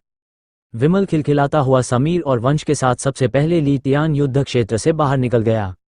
हिमांशु धीरे से खड़ा हुआ, अंगड़ाई ली, फिर तिरस्कार भरी नजर से देखकर बोला, बड़े भैया, छोटा भाई अब निकल रहा है। बड़े भैया, भाई कार्तिक, मैं भी चलता हूँ, वैभव ने झुककर कहा और हिमांशु के साथ वहां से चला गया। अब मैदान में सिर्फ राघव और कार्तिक की टीमें बची थीं। कार्तिक ने शुरू से अब तक एक शब्द भी राघव से नहीं कहा था।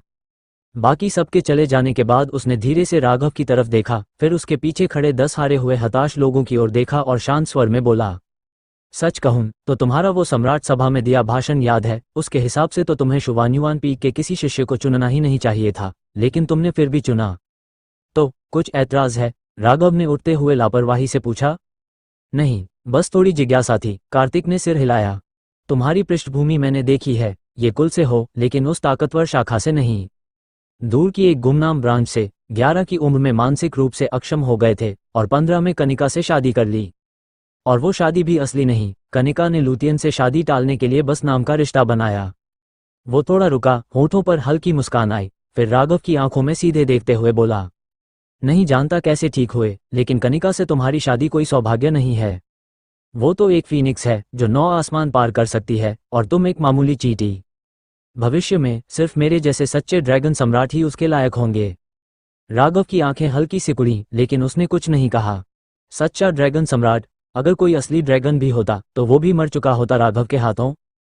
तो ये कार्तिक क्या चीज है? और उसने तो ये कुल की जानकारी तक निकाल ली। जब राघव चुप रहा तो कार्तिक फिर बोला, 24 दिन बाद जब तुम चीफ डिसाइप का पद छोड़ोगे वहीं से सब शुरू होगा। और एक चेतावनी, कनिका से दूर रहना। मैं तुम्हें नहीं मार सकता, लेकिन तुम्हारे परिवार को नुकसान पहुंचाना मेरे लिए मुश्किल नहीं होगा। तू समझा? कार्तिक ने ठंडे लहजे में कहा, सीधा धमकी भरा अंदाज था। ये सुनकर भी राघव का चेहरा शांत रहा। उसने बस हल्के से कहा, तू मुझे धमका रहा है? एहतियात बता रहा हूं, कार्तिक ने जवाब दिया। राघव हल्के से हंसा, एक ठंडी सख्त हंसी। फिर कार्तिक की आंखों में देखते हुए बोला, उस दिन के आने न आने की बात छोड़, अगर वो दिन आया भी तो उससे पहले ही मैं तुझे और तेरे गुरु विष्णु को मार चुका होऊंगा। कार्तिक की आंखें सिकुड़ गईं, निगाहों में जानलेवा इरादा उभर आया। देख लेंगे, उसने गहरी आवाज में कहा। इसके बाद वो अपनी टीम के साथ युद्ध क्षेत्र से बाहर चला गया।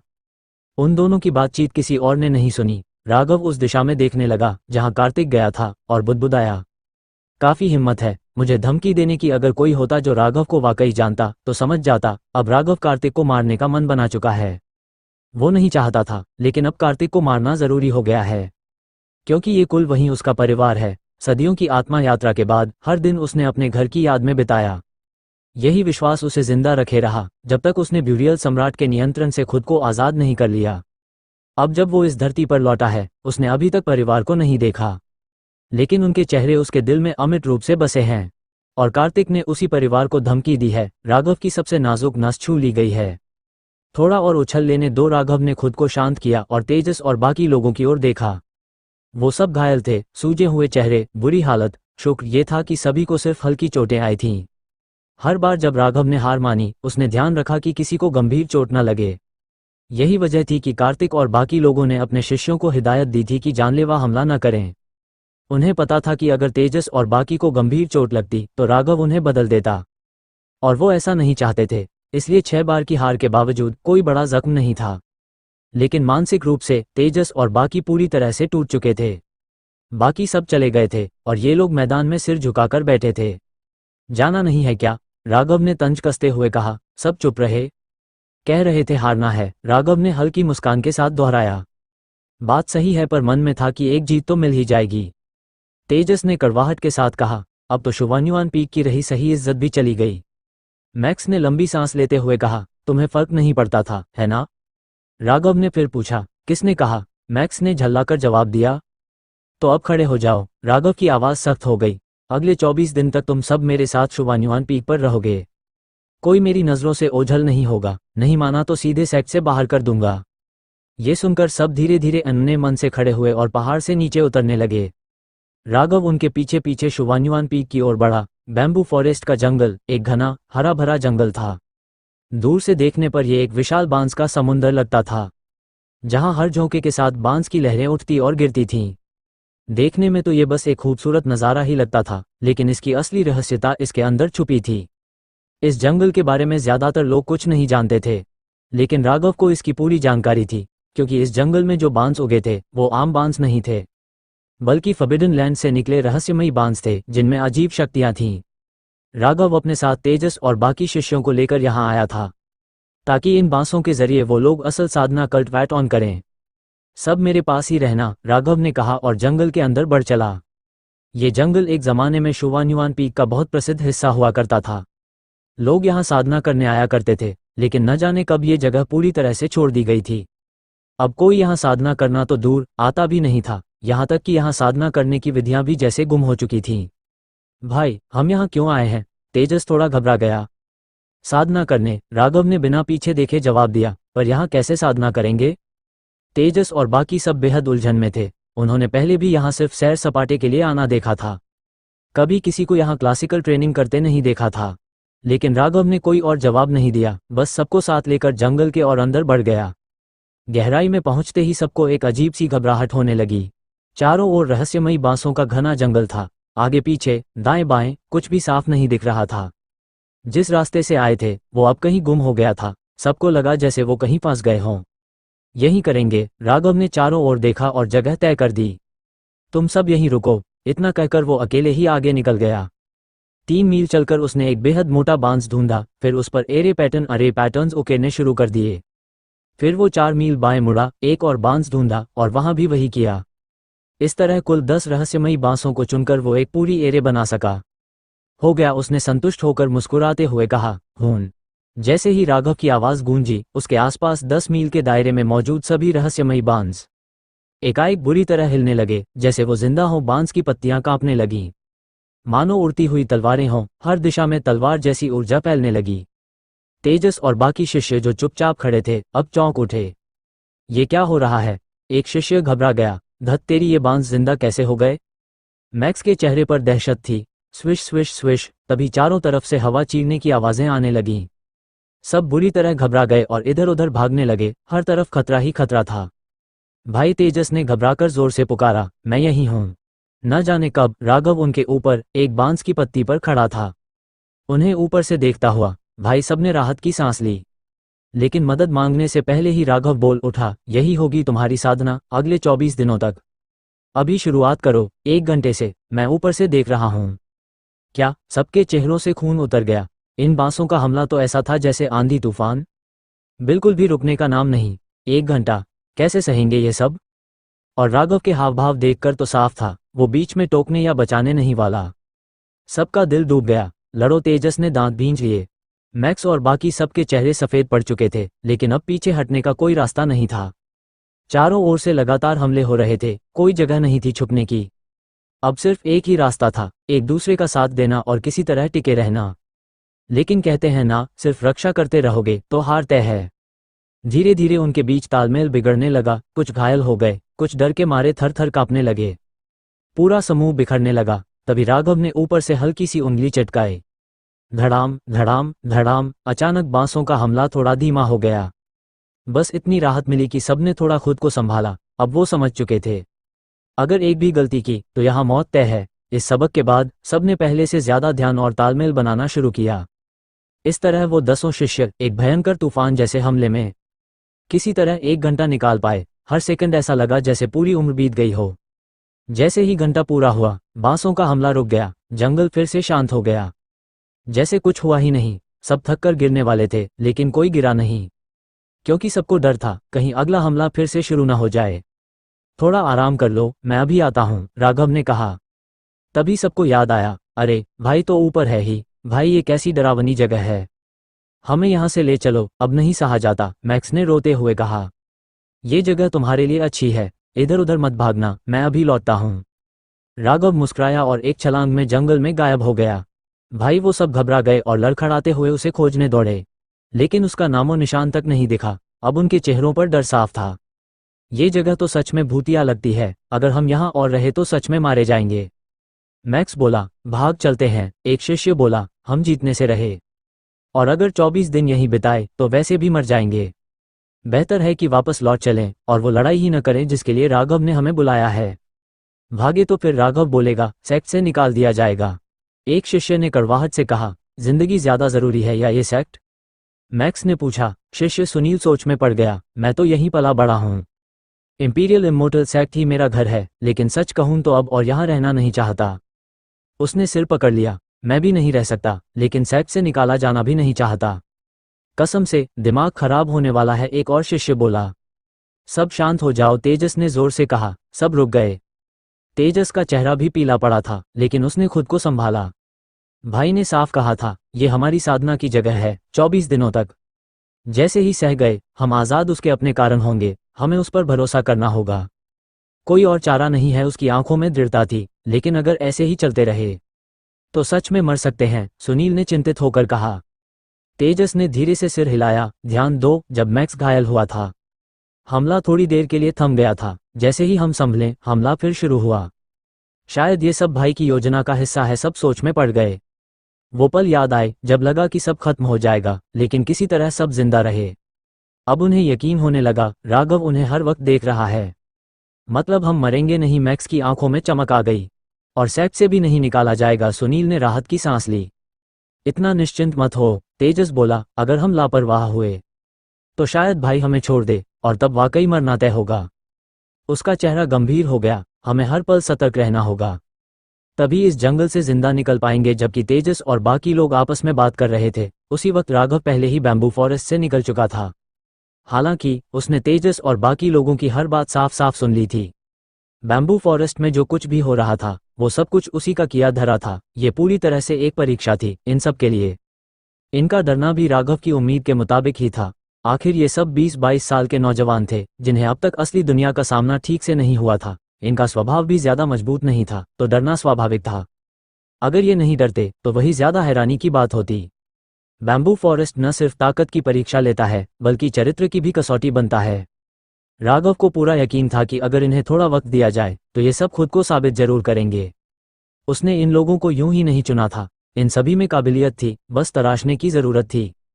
अगर इनकी मुलाकात उससे न होती तो शायद ये आगे चलकर कुछ न कुछ बनते, लेकिन उन्हें कहीं ज्यादा वक्त लग जाता। ऊपर से शुवान्युआन पीक का जो आलसी और ठंडा माहौल था वो शायद इनके अंदर की आग को बुझा देता और ये भी भीड़ का हिस्सा बनकर रह जाते। लेकिन ये लोग किस्मत वाले हैं जो उन्हें वो मिल गया, शाश्वत सम्राट गुरु राघव, जिसने अजेय योद्धाओं को बनाया। उसके सिखाने के तरीके भूतकाल में भी बेजोड़ थे और भविष्य में भी रहेंगे। उसके द्वारा तैयार किया गया कोई भी योद्धा कभी कमजोर नहीं रहा। 24 दिन में इन सब की ताकत को दिव्य द्वार की चोटी तक पहुंचा पाना मुश्किल है, लेकिन उन 6 लोगों से निपटना तो बच्चों का खेल होगा, राघव ने मन में ठान लिया। असल में उसके पास कई तरीके थे कि वह तेजस और बाकी की ताकत को रातों रात कई गुना बढ़ा दे, लेकिन ऐसा करने से उनकी मॉन्स्टर की नींव को नुकसान पहुंचता, जिससे आगे चलकर वे कभी उच्च स्तर नहीं छू पाते। इतनी मामूली लड़ाई के लिए इतना बड़ा रिस्क लेना उसका सौदा घाटे का होता। हालांकि जो बात राघव के लिए मामूली थी वो बाकी लोगों के लिए जीवन मरण का सवाल थी। बड़े भाई इधर आइए। जैसे ही राघव बैम्बू फॉरेस्ट से बाहर आया किसी ने उसे पुकारा। आवाज की दिशा में देखा तो बंटी हाथ हिलाकर उसे बुला रहा था। राघव पास पहुंचा और हल्के से बोला, जो चीजें मंगाई थीं सब तैयार हैं? हाँ, सब कुछ तैयार है, बंटी ने कहा और एक स्टोरेज ब्रेसलेट निकालकर उसे पकड़ा दिया। 10 बोतल रिटर्निंग एसेंस पिल्स, 10 बोतल रिवाइटलाइजिंग पिल्स, 10 बोतल ची रिप्लेनिशिंग पिल्स, 10 बोतल नॉरिशिंग गॉड पिल्स और 10 बोतल स्ट्रेंथनिंग पिल्स। ये सब एल्डर महेंद्र ने खुद बनाए हैं। सिर्फ 10 बोतलें? राघव ने भौहें चढ़ा दी। थोड़ा शर्मिंदा होते हुए बंटी बोला, एल्डर महेंद्र ने ये सारी दवाएं रात भर में बनाई हैं, वो अभी और बना रहे हैं। 3 दिन बाद बाकी दवाएं मैं लेकर आऊंगा। ये बूढ़ा महेंद्र भी बड़ा धीमा है, इस बार तो उसे सबक सिखाना ही पड़ेगा, राघव ने सिर झटकते हुए कहा। बंटी के चेहरे की मांसपेशियां फड़क गईं, लेकिन मन में चाहे जितना बोलना चाहा, मुंह से कुछ नहीं बोला। एल्डर महेंद्र, जो कि एम्परर इमोर्टल सेक्ट के औषधि हॉल के प्रमुख थे, जिन्हें सबसे बड़ा वैद्य माना जाता था, वो भी बड़े भाई के लिए धीमे थे। एक ही रात में 5 अलग अलग उच्च स्तर की गोलियां बनाई, 100 की संख्या में, और फिर भी कम पड़ा। बंटी को ये जरा भी सही नहीं लगा। उसे ये पता नहीं था कि राघव खुद भी उच्च स्तरीय वैद्य था। अगर उसे ये बात पता होती तो शायद ऐसा सोचने की भी हिम्मत न करता।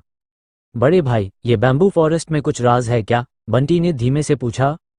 देखना है अंदर चलकर, राघव ने मुस्कुराते हुए उसकी तरफ देखा। ये नजरिया देखकर बंटी ने झट से सिर हिला दिया। नहीं, मैं तो सम्राट पीक जाकर साधना करता हूँ, 3 दिन में फिर लौटूंगा। कुछ रुक कर वो बोला, और हाँ, आज जो हुआ उसे दिल पे मत लेना। चाहे जो हो, आप हमारे एम्परर इमोर्टल सेक्ट के दामाद हो, वो लोग आपको नुकसान नहीं पहुंचा सकते। कौन सी बात? राघव ने तटस्थ भाव से पूछा। हाँ हूँ। बंटी थोड़ा हड़बड़ा गया, लेकिन फिर उसका चेहरा देखकर समझ गया कि अब कुछ कहना फालतू है। कुछ नहीं, कुछ भी नहीं। असल में वो तो उसे दिलासा देने आया था, लेकिन अब लग रहा था इसकी जरूरत ही नहीं।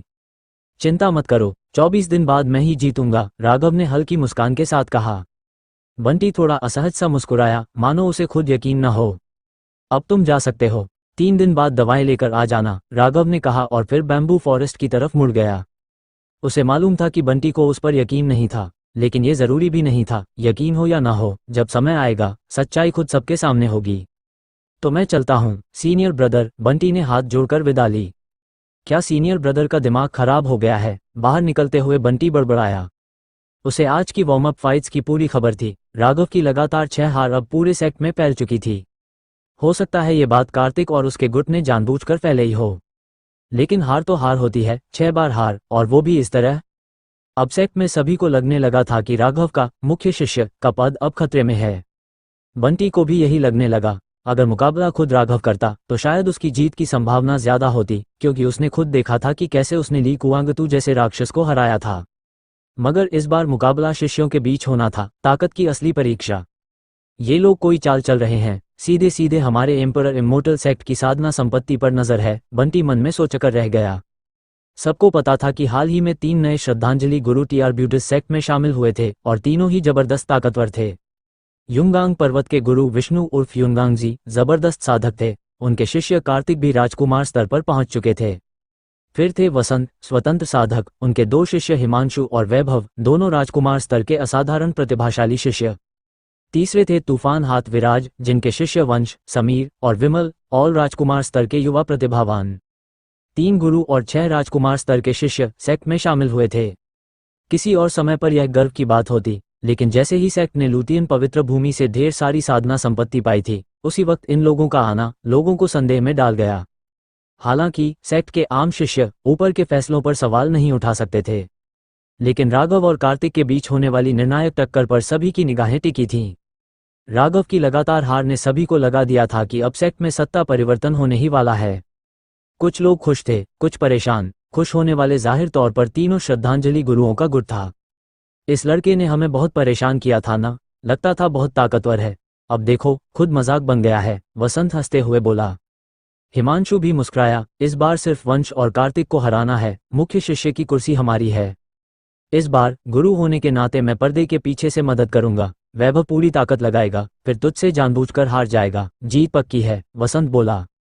लेकिन घमंड मत करना, युंगांगजी और विराज भी कार्तिक और वंश की मदद करेंगे ही। चिंता मत कीजिए, शिष्य आपकी उम्मीदों पर खरा उतरेगा, हिमांशु ने आदर से कहा। जब मुख्य शिष्य की कुर्सी मिल जाए तब अंदर से काम करके इस सेक्ट की सारी संपत्ति हड़प लेंगे, वसंत ने मंद मुस्कान के साथ कहा। जी, हिमांशु भी मुस्कुराया, सिर्फ वैभव चुपचाप खड़ा था, कुछ नहीं बोला। इसी तरह कार्तिक और उसके गुरु विष्णु भी अपनी चालें बिछा रहे थे। विराज और वंश का गुट भी अपने षड्यंत्र में जुटा था। इन तीनों गुटों के लिए अब असली दुश्मन एक दूसरे थे, और मौजूदा मुख्य शिष्य राघव जैसे मानो गायब ही हो गया हो, या कहें उसे पूरी तरह से नजरअंदाज किया जा रहा था। आखिरकार वार्म अप मुकाबलों में उसका हाल बेहद बुरा था। उधर शकुंतला जी और उसका गुट गुस्से से भरा हुआ था। वे उसे बुलाने ही वाले थे कि सुनाई दिया, वो तो बैम्बू फॉरेस्ट में जाकर तेजस और अन्य शिष्यों के साथ बंद साधना में चला गया। इससे शकुंतला जी और भी तिलमिला गई। क्या ये लड़का वाकई मुख्य शिष्य की कुर्सी छोड़ना चाहता है? वो तो गुस्से से फट पड़ने वाली थी। मेरी देवी, घबराइए नहीं, मुझे लगता है राघव के पास जरूर कोई योजना है, अद्विका सूर्यवंशी ने शांति से कहा। तो अब हमें कुछ करना भी नहीं चाहिए, शकुंतला जी ने घूरते हुए कहा। तुम तो जैसे अब उसके ही पक्ष में हो गए हो। अद्विका सूर्यवंशी हल्का मुस्कुराया। मेरी देवी, क्यों ना हम 24 दिन का इंतजार करें, फिर देखेंगे असली नतीजा। बैम्बू फॉरेस्ट, राघव सभी औषधियां लेकर उस पुराने स्थान पर वापस आया जहां तेजस और बाकी शिष्य उसका इंतजार कर रहे थे। जैसे ही वो पहुंचा, उसने बिना कुछ कहे भंडारण जेड कंगन स्टोरेज जेड ब्रासलेट तेजस और बाकियों की ओर उछाल दिया। अगले कुछ दिनों के लिए जरूरी चीजें हैं, एक एक बोतल है, संभाल कर रखना। तेजस ने थोड़ा हैरानी से कंगन पकड़ा, लेकिन जब उसने भीतर झांक कर देखा तो चौंक कर तेज सांस खींच ली। रिटर्निंग एसेंस पिल, रिवाइटलाइजिंग पिल, ची रिप्लेनिशिंग पिल, नॉरिशिंग गॉड पिल, स्ट्रेंथनिंग पिल, ये तो 5 टॉप ग्रेड औषधियां हैं, इतनी सारी एक साथ? तेजस पूरी तरह दंग रह गया। मैक्स, सुनील और बाकी सभी ने जब ये सुना तो वे भी हैरान रह गए। आमतौर पर तो ऐसी औषधियां पाने के लिए भारी मात्रा में योगदान अन कॉन्ट्रा बटन पो एनटीएस चाहिए होते थे, और यहाँ राघव इतनी आसानी से इतनी सारी दवाइयां ले आया। कुछ पल के लिए सबकी नजरें राघव पर टिक गईं, आंखों में जोश और विश्वास के साथ। हमें पता था, हमारा सीनियर ब्रदर हमें कभी अकेला नहीं छोड़ेगा। राघव मुस्कुराया। फिलहाल तो इनका इस्तेमाल करो, 3 दिन बाद और लेकर आऊंगा। और भी लाओगे? सभी हैरानी से बोले। हाँ, वही दवाएं लाऊंगा, क्योंकि सिर्फ एक एक बोतल से काम नहीं चलेगा, राघव ने समझाया। क्या? तेजस और बाकी सबने एक दूसरे की ओर चौंक कर देखा। एक बोतल भी काफी नहीं, लेकिन हम तो यहाँ बस 24 दिन ही रहेंगे ना? सभी के मन में अनायास ही भ्रम पैदा हुआ। उनकी उलझन देख राघव के होठों पर एक हल्की सी शरारती मुस्कान आ गई। कल सुबह तक तुम्हें खुद ही समझ आ जाएगा। अब जल्दी से दवाइयां लेकर अपनी हालत में लौटो, तुम्हारे पास 1 घंटा है रिकवरी के लिए, फिर 1 घंटे की साधना शुरू होगी। इतना कहकर राघव हवा में छलांग मारते हुए बांस के पत्तों पर यूं चला जैसे बादलों की सीढ़ियां हों, और कुछ ही पलों में नजर से ओझल हो गया। तेजस और बाकियों ने उसकी बातों को याद रखते हुए कुछ नहीं कहा और चुपचाप ध्यान मुद्रा में बैठकर औषधियां लेने लगे। मैक्स ने 5 बोतलें देखकर बुदबुदाया, इतनी सारी औषधियां, अगर इन्हें बेच दे तो कितने स्पिरिट स्टोन मिल सकते हैं? बिक जाए तेरी सोच, सुनील ने उसे घूरते हुए चिढ़कर कहा। सीनियर ब्रदर ने साफ कहा है कि ये रिकवरी के लिए हैं, अगर तू 1 घंटे में हालत नहीं सुधार पाया तो अगला 1 घंटा साधना में क्या करेगा?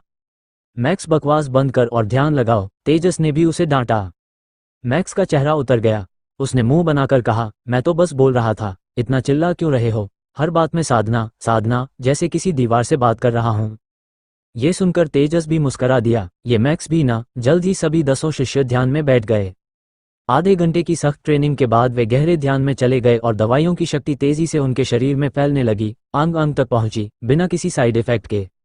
राघव बैम्बू फॉरेस्ट के ऊपर हिलती बांस की पत्तियों पर जैसे खड़ा था, नीचे देखता हुआ, तेजस और बाकी की स्थिति पर शांत भाव से नजर रखे। साधारण परिस्थितियों में इन 10 के लिए इतनी शक्तिशाली दवाओं को पूरी तरह से आत्मसात करना नामुमकिन था। लेकिन राघव ने 5 खास औषधियों का जो संयोजन तैयार किया था, वो तेजस और बाकी की शारीरिक और मानसिक स्थिति को एक अदृश्य संतुलन में बांध देता था, जिससे सभी औषधियां पूरी तरह असर करती थीं। इस तरह वे बेहद कम समय में पूरी तरह से तरोताज़ा हो जाते, बिना किसी नुकसान के। ये तकनीक बेहद दुर्लभ थी और इस संसार में शायद ही किसी को इसके बारे में जानकारी हो, शायद सिर्फ राघव को ही। राघव ने ये अदृश्य संतुलन खुद ही समझा था, धीरे धीरे, समय की तपस्या से।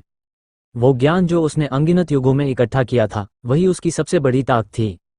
कुछ देर बाद जब उसने देखा कि सभी ध्यान में पूरी तरह लीन हो चुके हैं, तो उसकी नज़रें बांसों की लहरों पर टिक गईं, हवा में हिलती हुई, जैसे कोई बीता हुआ सपना।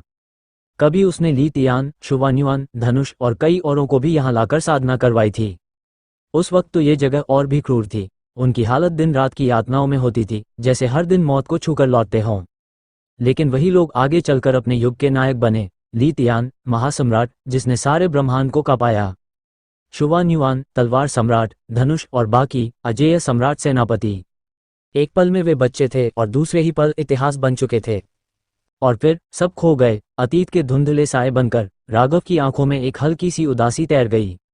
अमर युगों तक न जाने कितनों को उसने विदा कहा, बस वही एक था जो कभी नहीं बदला, जो अब भी जीवित था। वो पौराणिक युग से उठा था, दफन सम्राट के स्वामी का मोहरा बना, असंख्य लोगों को पार किया, सबसे दक्षिण से लेकर सबसे उत्तर तक गया। मॉन्स्टर बॉडी नाम की सबसे प्रबल काया की खोज में वो युगों के युग पार करता गया, लेकिन वो शरीर नहीं मिला। अंततः उसने दफन सम्राट के स्वामी की पकड़ से खुद को आज़ाद किया। 90,000 साल पहले उसने 2 सम्राटों के हाथों उस अजेय शरीर को सील किया और अपनी आत्मा को वापस अपने असली शरीर में लौटने दिया। लेकिन 2 सम्राटों ने उसे धोखा दे दिया। उसकी आत्मा 90,000 साल तक सोती रही। फिर भी उसकी आत्मा सही जगह वापस लौटी, हालांकि 5 साल देर से। मगर अब सब कुछ सही दिशा में बढ़ रहा था। कम से कम वो अपने ढेरों अधूरे सपनों को पूरा कर सकता है। इस बार वो खुद अपने हाथों 2 सम्राटों को खत्म करेगा और दफन सम्राट के स्वामी से आमने सामने लड़ेगा। और ये तो बस शुरुआत है। मॉन्स्टर झपे ओ की मात्रा बड़ा ओ भूमि में 5 बड़े डोमेन हैं। अभी का ईस्ट डेसोलेशन डोमेन शायद अब तक किसी के अधीन नहीं, उसने दूर कहीं क्षितिज में देखते हुए सोचा। सेंट्रल अर्थ डिवाइन कॉन्टिनेंट पर स्वर्ग नियंत्रक प्राचीन सेक्ट का प्रभुत्व है। बाकी के हाल वेस्ट डेजर्ट, लायना land, southern ridge, divine mountain और बेमिंग सी डोमेन अभी स्पष्ट नहीं हैं। थोड़ी देर वो विचार करता रहा, फिर मन से वो सब छोड़ दिया। अभी का काम ही सबसे बड़ा धर्म है। अनंत कालों की तपस्या ने राघव के भीतर अजेय मॉन्स्टर हृदय को जन्म दिया था। साधना, खुद को मजबूत बनाना ही असली रास्ता है। बांसों की लहरों के बीच बैठकर उसने साधना शुरू की। मॉन्स्टर बॉडी, जो सृष्टि में सबसे शक्तिशाली थी, के साथ उसका साधना वेग भी अद्वितीय था। बस जैसे ही उसने ताइचू होंगमंग आदिम मॉन्स्टर तकनीक को चलाया, वो सीधे दिव्य द्वार की 5वीं परत में प्रवेश कर गया। ये देख खुद राघव भी थोड़ी देर के लिए भौचक्का रह गया। ये काया तो हद से ज्यादा ताकतवर है। परसों रात सोकर उठा तो सीधे 4थी परत में पहुंच गया था, और अब तो सिर्फ ध्यान शुरू ही किया था कि 5वीं परत में चला गया। ये तो कुछ ज्यादा ही हो रहा है, जैसे कोई बॉटलनेक ही नहीं रहा। पहले जब मैं रीच प्रोफाउंड की चोटी पर पहुंचा था, तब बॉटलनेक का एहसास हुआ था। इसका मतलब छोटे स्तरों में इस शरीर के लिए कोई रुकावट नहीं, लेकिन बड़े स्तरों पर अब भी बाधा मौजूद है। उसने ये निष्कर्ष निकाला, मॉन्स्टर बॉडी का कोई दस्तावेज या ऐतिहासिक उल्लेख नहीं था। ये शरीर इतना रहस्यमय था कि खुद राघव भी इसके बारे में ज्यादा नहीं जानता था, बस इतना कि जब ये अपने चरम पर होगा तो अकेले ही सभी मॉन्स्टर को दबा सकता है। जैसे ही उसकी साधना गहराई, उसके हाथों में मॉन्स्टर पैटर्न्स अपने आप बनने लगे। ऊपर स्वर्ग द्वार पर दिव्य द्वार धीरे धीरे खुला और धुंधली अराजकता की ऊर्जा बहने लगी। एक विशाल डरावना साया हवा में तैरने लगा। नीचे एक छोटा सा पेड़ था जो हरे भरे दिव्य प्रकाश से चमक रहा था, जीवन से भरपूर। यही थे राघव के 2 दिव्य आत्मा रूप, अराजक भूत दांत केओस गोस्ट फैंग और वृक्ष देव ट्री गॉड। ये दोनों वॉयर डिवाइन रियल्म के सबसे शक्तिशाली आत्मा रूपों में से थे। उनकी उपस्थिति ने राघव की साधना को और तीव्र बना दिया, लेकिन उसकी साधना की लहरें एम्परर इमोर्टल सेक्ट के सेक्टाधिपति अद्विका सूर्यवंशी तक पहुंच गईं। उन्होंने दूर शुवान्युआन पीक की ओर देखा, उनकी आंखों में कौंधता हुआ तेज था। ये कंपन कितना खतरनाक है, उन्होंने खुद जाकर देखने का फैसला किया। बूम! उसी समय उनके सामने अचानक एक धुंधली आकृति प्रकट हुई, एक बूढ़ा व्यक्ति। पूर्वज अद्विका सूर्यवंशी चौंक गए। अद्विका, जो साधक है, वो राघव है, बूढ़े व्यक्ति ने शांत स्वर में कहा। राघव! अद्विका सूर्यवंशी दंग रह गए। बूढ़े ने सिर हिलाया। जब उसने पहली बार दिव्य द्वार खोला था, तभी उसके आत्मा रूप असाधारण थे। मैंने ही उस समय ये बात छिपाई थी, और अब तक किसी को सेक्ट में इसकी भनक भी नहीं लगी। अद्विका सूर्यवंशी हल्के से मुस्कराए। तो इसका मतलब आप चाहते थे कि मुझे इसका एहसास हो? बूढ़े व्यक्ति भी मुस्कराए। एक तो आप उसके श्वशुर हैं, और दूसरा इस सेक्ट के सेक्टाध्यक्ष। आपको ये जानना ही चाहिए था। ठीक है, अद्विका सूर्यवंशी ने एक लंबी सांस लेते हुए कहा। लेकिन अब उनके दिल में उत्साह की चिंगारी जल चुकी थी। ये दामाद वाकई छुपा हुआ अजगर निकला। 2 घंटे बाद राघव के मॉन्स्टर पैटर्न्स की संख्या बढ़कर 18 हो गई थी। उसके हिसाब से मॉन्स्टर पैटर्न्स की संख्या इस बात को दर्शाती थी कि मॉन्स्टर शरीर कितनी शक्ति को संभाल सकता है। हालांकि वो अभी दिव्य द्वार की 5वीं परत में था, लेकिन उसकी असली ताकत का अंदाजा लगाना मुश्किल था। अगर सम्राट आत्मा का उपयोग न किया जाए तो सिर्फ शुद्ध शक्ति की बात करें तो वो एक राजकुमार से भी सीधा लोहा ले सकता था। इस साधना ने उसकी शाश्वत सम्राट आत्मा को भी थोड़ा ठीक कर दिया था। आत्मा की वो शक्ति जो स्पिरिचुअल बोट एसोसिएशन वालों से निपटने में खर्च हुई थी, अब पूरी तरह वापस आ गई थी। अब इन लोगों की असली ट्रेनिंग शुरू करनी होगी। राघव ने अपनी आंखें खोली, जिनमें दिव्य प्रकाश चमक रहा था। जैसे ही उसने साधना पूरी की और आंखें खोली, दिव्य द्वार बंद हो गया और अराजक आत्मा तथा वृक्ष देवता भी अदृश्य हो गए।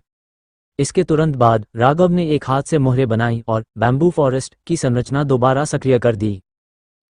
हवा में अचानक चीखती हुई आवाजें गूंज उठीं, जैसे किसी आत्मा का विलाप हो या देवताओं का रोना। तेजस, मैक्स और बाकी सभी जो अभी साधना में थे, अचानक चौंक कर उठ बैठे और सतर्क मुद्रा में बोले, तैयार हो जाओ, अगला राउंड शुरू हो गया है। सभी खड़े हो गए। चेहरों पर गंभीरता थी।